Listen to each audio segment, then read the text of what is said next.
Hi everyone, this is Jasmine from the Book Arts program at the J. Willard Marriott Library at the University of Utah. In this video, I'm going to go step by step how to make a tunnel book, which is exactly what it sounds like. It's a book that resembles a tunnel, and what you do is you look into the book and it creates a really cool three-dimensional dynamic depth to it. So it's a really interesting book form, much different than our well-known codex books that opens and closes with pages, a spine, and covers. So for the tools, it's very basic. All you're going to need is a glue stick, a pair of scissors, a pencil, and then these other two things are optional. The popsicle stick will help us go over the folds and really reinforce those folds. And then if you have a push pin around, that will come in handy, but again, it's not necessary. So for paper materials, you're going to need 2 long strips of paper, and these are going to be for the 2 spine pieces that go on either side of the book. And if you can see, when I bring them together, it makes one whole piece of copy paper or printer paper. So if you have printer paper, this is super easy. All you do is separate it into 2 pieces, and that will give you your two spine pieces. And you can scale it up or scale it down, but for this demonstration, that's the size that I'm going to be using. So you're also going to need 4 pieces of heavier paper, and I'm going to refer to these as the panels. And the reason it needs to be heavier paper is because it's going to provide the structure for the book. This book is meant to kind of stand upright, and so this is going to provide some strength for the book. If you're using printer paper, that's fine too. Just know that it's going to be a little flimsier. And if you want to just try it out with printer paper first and see how it goes, that's totally great. But just know that thicker paper is pretty necessary for this book structure. And if you don't have cardstock, you can also use anything heavier than a printer paper. So something like construction paper would work better. Old cereal box covers, anything that has a little bit more thickness to it. So you're going to need 4 of those, and the size that I'm using for this demonstration is 4 1/4 by 5 1/2. And again, you don't have to follow these dimensions. This is just what I'm going to be teaching in this video. So, and just so you know, again, going back to the copy paper size, so 8 1/2 by 11, this is just a piece of 8 1/2 by 11 piece of cardstock that's cut into quarters. There's one more optional piece, and this is going to be for a cover, and I'll demonstrate how to add that in. This is, again, optional. You don't have to make this piece, but this is this is another piece of heavier weight paper, so another piece of cardstock, and it needs to be 1 inch longer than your panels. So when I hold this up to here, it's 1 inch longer. So this is 4 1/4 by 5 1/2. This is 4 1/4 by 6 1/2. So, but all it needs to be is just 1 inch longer than one of your panels. So go ahead and pause the video there, collect your tools and materials, and when you're ready to go, I'll show you step by step how to make the tunnel book. Okay, so I have all of my pieces laid out. I have my 4 panels, I have my optional cover, and I have my 2 long strips. We're going to start with the 2 long strips first, and just one at a time we're going to make an accordion, an 8-panel accordion. To do that, you're going to have it landscape, so long ways. You're going to fold it in half, lining up your corners and your edges. And when you're folding a piece of paper, I always like to bring my finger into the center of the fold first, and then fold from the center to the outer edges. That way the corners and edges stay lined up. And then this is where your popsicle stick can come in handy to go over the fold a couple of times to really get that fold nice and creased. So once you have that first fold, you're going to make your book into a letter V. You're going to turn this letter V inwards, so each top of the V is going to go into the middle of the book, so just like this. And you're going to go one at a time, but just kind of imagine a heart shape. So it's going to be something like that. So, but just one at a time. I also like to leave one side upright like this, That way I know where exactly that fold is. So bumping it up right up against that perpendicular piece right here. And then I'm going to hold it down, bring my finger to the middle, and crease to the outer edges. Go over it a couple of times. Repeat that on the other side. So bringing this other edge into the center, creasing it down. All right. So now we have 3 folds. So when we teach an 8-panel accordion to elementary kids, we like to use the waves of the ocean analogy. So we're going to go from our beach house. So if you flip it over, you have a beach house. And if you lay it out flat, it now looks like waves of the ocean. So the waves kind of go up and down like this. There's 3 of them. So each wave is going to come over and crash into the shore, and either side can be your shoreline. I'm going to choose my right hand side. And the first wave right here, this little peak, you're going to kind of hold the edge in place and bring this wave up over, and you're going to line it up with that edge or the shoreline, and you're going to crash it down. So I'm going to crease it down, and now that wave disappeared. And I'm going to keep repeating that with the second and third wave. So I'm going to bring this peak of the wave up and over, crash it into the shore, crease it down, and again with the third wave, crash it over to the shore, and then this last edge right here, you're just going to flip it over, so it's just like a little extra wave, and you're going to line it up with the edges and corners. You can go over the sides with your popsicle stick, or if you don't have a popsicle stick, you can also use the edge of your glue stick or the handle part of your scissors. Anything really works. Even your sharp fingernails can work. So now we have an 8-panel accordion. And you're going to do that again to the other piece as well. So exactly the same way. So go ahead and pause there and create your other piece. And when you have both pieces, we'll go ahead and move on to the next step. Once you have your 2 spine pieces, your 2 accordions, also known as concertinas, you're going to need to use one as a measuring tool for your panels. So we're going to flatten this down, so collapse it so it becomes a flat piece. You're going to take one of your panels and you're going to line this up with one edge of your panel. So lining up the corners and edges, and it doesn't matter which side you start on. Make sure that it's pretty much lined up all the way, and then this is where you're going to need your pencil. You're going to hold this down and you're going to make a really faint pencil mark, and I'm going to make mine a little bit darker so that you guys can see. So I'm going to go all the way down a couple times, and that's the first line that you're going to make. You're going to do that on the other side as well. So I have my 2 pencil marks on either side. Now, a lot of people want to go ahead and do the same thing up here, but if you think about it, then what we're doing right now is making the frame, making the cutout. So if you think about how, if you use the same size for the top and the bottom, that's a pretty small window. So we're going to actually use just about half of it. So half and half. So go ahead and eyeball half. It doesn't have to be perfect. Just eyeball about half of your concertina width and make another pencil mark. Just like that, and repeat it on the bottom. So what I'm going to do is I'm going to take either my pencil and I'm going to poke a hole through the middle, but here's where the push pin comes in handy.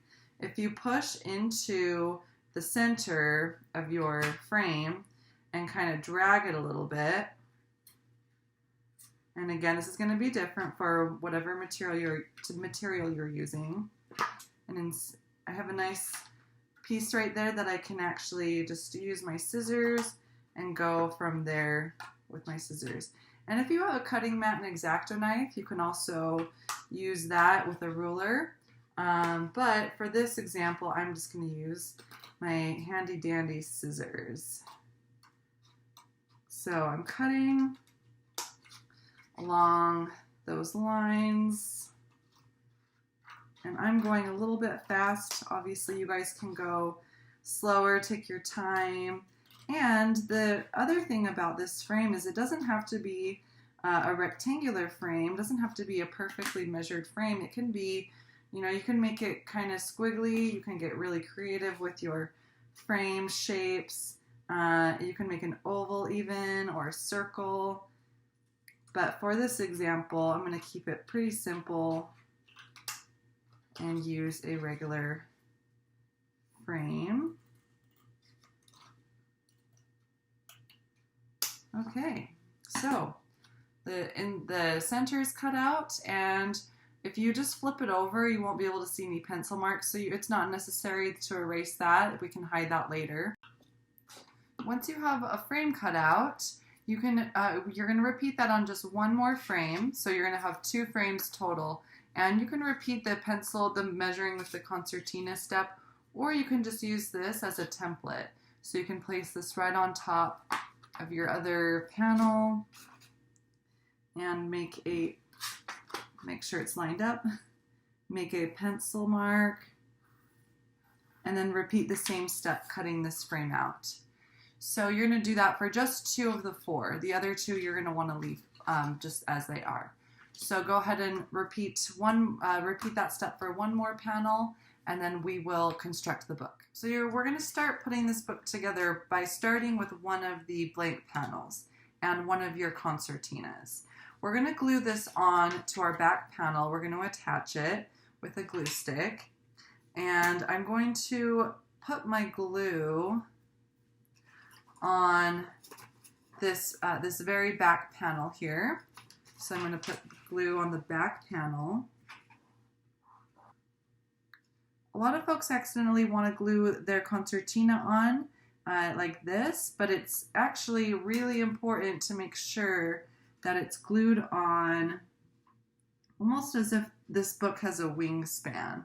So you're putting your glue on the back panel and then lining up that first fold with the edge and lining up your corners and edges, pushing it down, and now it's almost like it's stretched out like a wing. And so if you can see the difference, if you glue it on the opposite way, where the first fold is going towards the middle of the book, that's really not going to give you much. It's going to be a little bit harder to see inside of the book. So make sure that it's flipped in the way where it almost looks like someone's reaching out. Like there's 2 arms just reaching out. So it's going to go really long. I'm going to go ahead and attach my other concertina to this side. So my glue is on there. I have my first fold that I'm going to line up with the edge of my back panel. And you can make sure it's positioned, and then adhere it down. All right, so now my concertinas are attached to my back panel piece. So at this stage of the book, before we glue all of the rest together, you're going to want to use this time for the art making piece. And that means designing your frames, you know, putting things on your frames to design it. And we have a supplemental video which will show you some ideas on how you can fill this book in with content. And so you can look at that video first before just to get some ideas, or you can just construct this book and make another one with content. You're going to want to position your first frame somewhere within the book, the 2 concertinas. And I'm going to go about halfway, which would be, if we're counting the panels, it would be 1, 2, 3, 4, 5, the 5th panel right here. And then you want to make sure that you're gluing it into the corresponding concertina dip as well. So, or the valley. We call these valleys when it goes down like that. So there's 1, 2, 3, 4, 5. I'm going to glue it on to the corresponding panel. So panel number 5. And so I'm going to go ahead and put glue. And again, here are my pencil marks. And I'm going to put it towards the back of the book so you won't be able to see them when looking into the book. If you want to erase them, that's okay too. So I'm only putting glue on the 2 edges, so the 2 sides. I don't want to put glue up here or here because that's not going to be attached anywhere. So once I have my glue there, I'm going to make sure that I'm on panel 1, 2, 3, 4, 5. Position it. And then on panel 1, 2, 3, 4, 5. And glue my frame into the center. So we'll get to this last frame in just a second. I want to talk a little bit about the back panel. So before you glue your frame in, you can also glue this back panel in, but I actually like to leave it interchangeable because you can take it in and out and you can change the different, you can design more than one back panel and you can interchange them. So I kind of like to leave that piece out, but you can also glue it in, and you'd probably want to glue it in before you glue this frame in. So backtracking just a little bit, but again, I like to take it in and out. And that's just to hide the concertina attachments there. So I'm going to leave mine interchangeable, taking it in and out when I please. And this front panel is going to go right on to the very front, just like this. So I'm going to put my glue on the sides of my frame and glue it on here. And that's to finish the book off. And it's pretty cool to see the depth and dimension. But we talked a little bit about an optional cover piece in the beginning. And so I'm going to go over really quickly how you would do that. Take your last frame, and the frame that's going to go right on the front, and you're going to line it up with your longer piece. So again, that piece that's an inch longer, and you're going to line it up with the edge. And all you're going to do is hold your frame down, so make it nice and make sure it's stable. And then you're going to make a crease. You're going to make a little hinge, just like so. And you can remove your panel, your frame, and you can go over this cover a couple of times with your popsicle stick or the side of your glue stick. So now I have a little hinge, and what I'm going to do is I'm going to glue it onto one side, and it really doesn't matter which side, but I'm going to glue right inside of the hinge, and I'm going to attach it to the cover, just like so. So I'll demonstrate that. So my glue is going to go right on the inside of here. And I'm going to attach it. So now I have a cover that kind of reveals the frame itself. And then at that point, I would then glue this on to the front just like this and have the door open and close. But again, you can also just use your regular frame. Demonstrate. So we're going to put glue on just the sides again. So remember, don't put glue on the top or the bottom, just on the sides. And then I'm going to attach my frame to the front. All right, and that is how you make a tunnel book. And that's where my interchangeable background could go. So you can find this lesson plan, a step-by-step lesson plan, on our website under the K-12 Lesson Plans and Resources tab. And the tunnel book, you can just click on where you see tunnel book, and it'll take you to a PDF version of our lesson plan, and you can follow along with that.